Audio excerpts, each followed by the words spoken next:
I can hardly wait to hear what I have to say.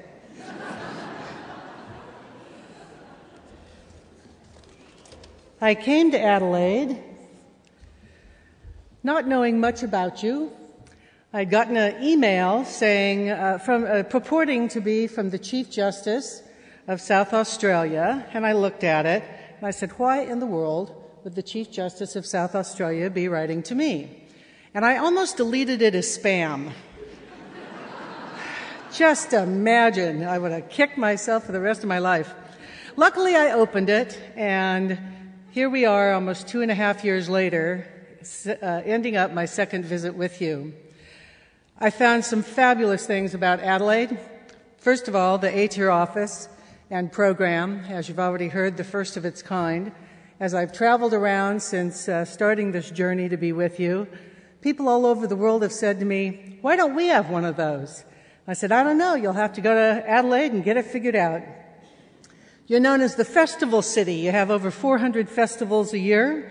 And one of the most important, I think, is your Festival of Ideas. Back in California, we have an asparagus festival, an artichoke festival, a garlic festival, a zucchini festival. So we have festivals about vegetables, and you have festivals about ideas. So that's a difference between our two cultures. You're known as the city of innovation, and innovative you are. You have, as you already heard from the minister, some of the first programs that move justice forward in the entire state of, in the entire country of Australia. You have quality, committed justice professionals. I've been so impressed at the number of people I've met, at the innovations and the best practices, and all the things that I would have suggested except they were already doing them. Over 800 people, now 900 I hear, booked for tonight's event. It is just absolutely incredible to me that on a weeknight, in the middle of the week, right after work, everybody would choose to come here with their tummies rumbling and thinking about dinner, and I hope that I can engage you enough in the next 40 minutes that you don't think too much about not having eaten. Not everything was beautiful in Adelaide, as you well know. First of all, I do not pretend to know very much about Aboriginal issues. I studied some before I came, but you all are much more expert than I. But I can say the statistics are just as shocking as are the ones in my country about African Americans. And you know them. Fewer than 2% of the population, a quarter of the adults in adult jails, 50% of juveniles in custody. Aboriginal people are 9 times more likely to lose their children and have their children in care. 1 out of 10 are in the mental health system. Risky alcohol use is higher, although overall, contrary to some notions and prejudices, I would say, overall alcohol use is lower than the rest of Australia. And there's interpreter issues in the courts. The good news is that if the reforms work and the proposals that I'm suggesting are enacted and work as good as I think they will, then there's going to be a disproportionate good impact on Aboriginal people. Alcohol and other drugs fuel the system that we're going to be talking about tonight on both the side of criminal law and the side of abused and neglected children. You have a very permissive alcohol society with a low drinking age. Alcohol is available 24/7 every single day. I wish somebody could tell me why it's necessary to be able to drink at 4:30 in the morning, but no one's been able to articulate that yet. About 25% of people report they don't feel safe downtown because of drunks on the street, and about 35% of our road fatalities involve alcohol.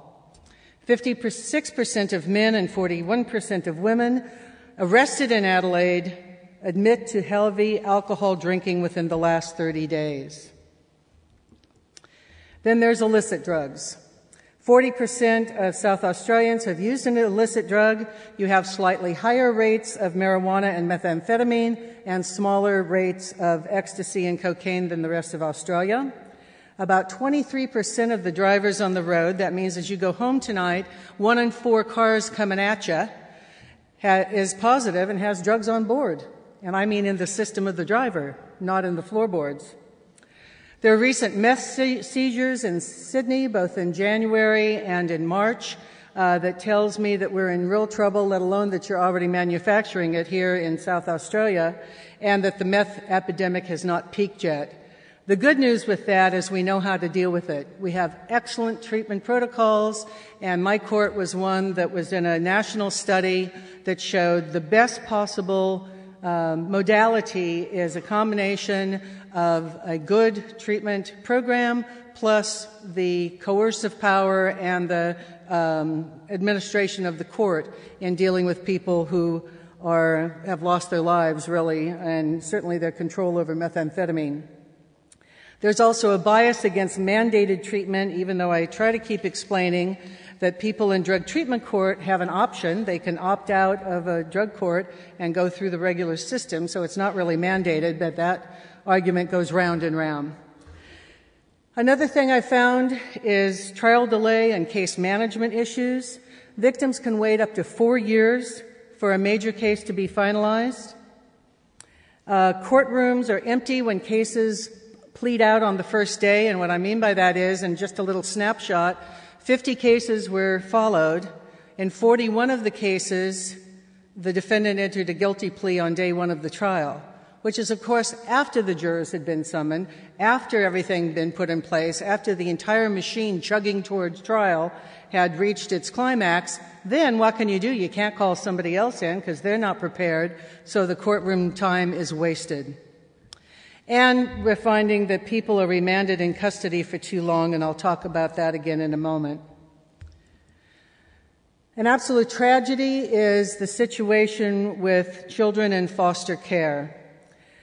Children in care are seldom adopted. This, I hope, will shock you as much as it shocked me. Since 1966, between 4 and 6 children were adopted each year, and not one was older than 12 months old.